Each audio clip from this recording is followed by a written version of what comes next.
Hey everyone, my name is Tom. I go by the Clay Engineer. I thought I'd show you a little bit about how I do things.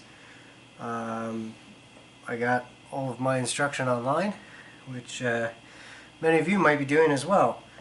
A lot of the videos that I watched were Simon Leach, John the Potter, Earth Nation Ceramics, so big shout out to all of them. 1 pound ball of clay. And see what we want to make today. I think maybe a drinking cup. We keep breaking ours here at home. So, down on the wheel head, my method of centering is pretty much like everybody else's. Larger pieces I like to cone up. Smaller pieces I usually just do kind of the karate chop style. So let's get this centered.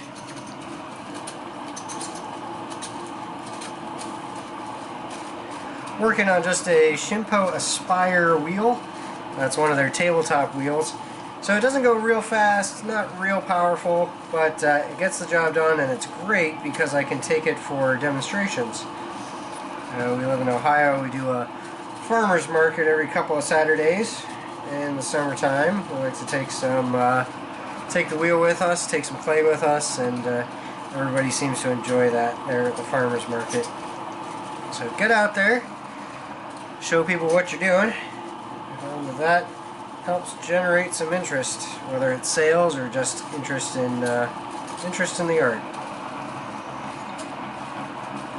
Alright, so breaking in, I use 2 thumbs in a V shape. Sometimes I'll use a finger and a thumb. Just depends on how my hands are feeling that day.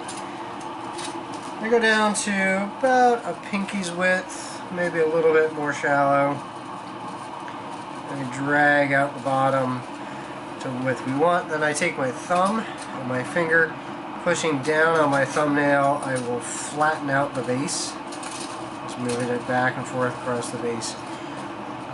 I find that if I actually let it get a little bit dry, I can actually get things a little bit smoother and flatter. So it doesn't have to be real slippy inside all the time. We're gonna push it back in to make like a volcano shape. A lot of folks do this. Here's some little trick that I do, because I often get it off center when I open. What I'll do is take my finger, actually curl it inside, and cup on the outside with my other hand. So curling it inside and kind of doing almost like a pull, kind of a halfway pull. Evens out the wall a little bit, and it can return me to center if I've made it off center. After that, it's pretty much the same as everybody else. Pulling with 2 fingers or 1 finger offset. When I get to the top, I actually roll the outside finger over so that they're pretty much in line with each other. So here we go, first pull. This is Laguna B-Mix, I believe, cone 6.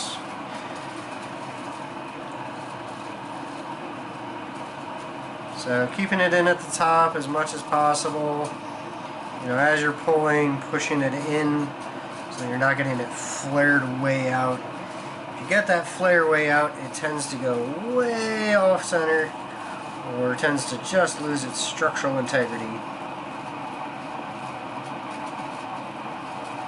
So this is a pretty simple piece. I'm just going to be doing a drinking glass. Like I said, we keep breaking ours here at home, so we will see what we can do. So once I get, about the height that I want, clean up the bottom a little bit, then I'll take my rib. And this is just a piece of red oak. I think I got it at the hardware store that I carved myself into a nice little rib. It has a nice flat side because it was manufactured. So what I'll do is I'll wet the inside. My sponge for that today. And I'll just push out. Let's see if I can get this at the right angle. Just push it out into the rib. Makes a nice flat surface. Doubles as taking the slip off, which is nice because you'll need that for the when you go to take it off the wheel.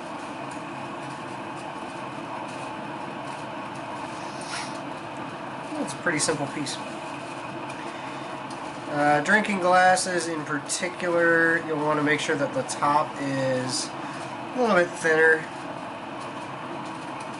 It's a little more pleasant on the lips if it's thinner. And you want the top to be not bowed in. You don't want to cone it in right at the top. You actually want to pull it out, flare it out. Otherwise, the liquid will sit there until you tip it far enough, and it'll go all over your face.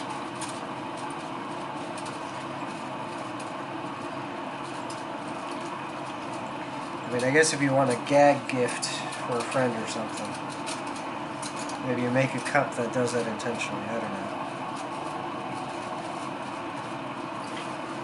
Let's get all the slop out of the inside. This is the point where maybe, you know, I would do kind of variation on a theme. I need to clean up the bottom a little bit anyway, so here I might, you know, do a little bit of shaping. Just see what I like as a shape. This one came out with some ribs, so I'm going to get rid of some of those ribs. I like a nice smooth shape.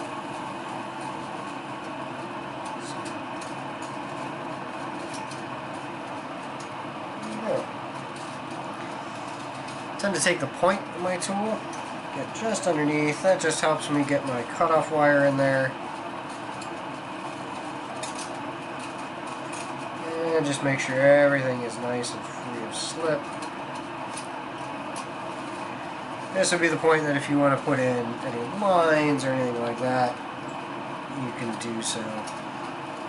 This particular cup probably holds, so it'll be probably 12 to 16 ounces at the end.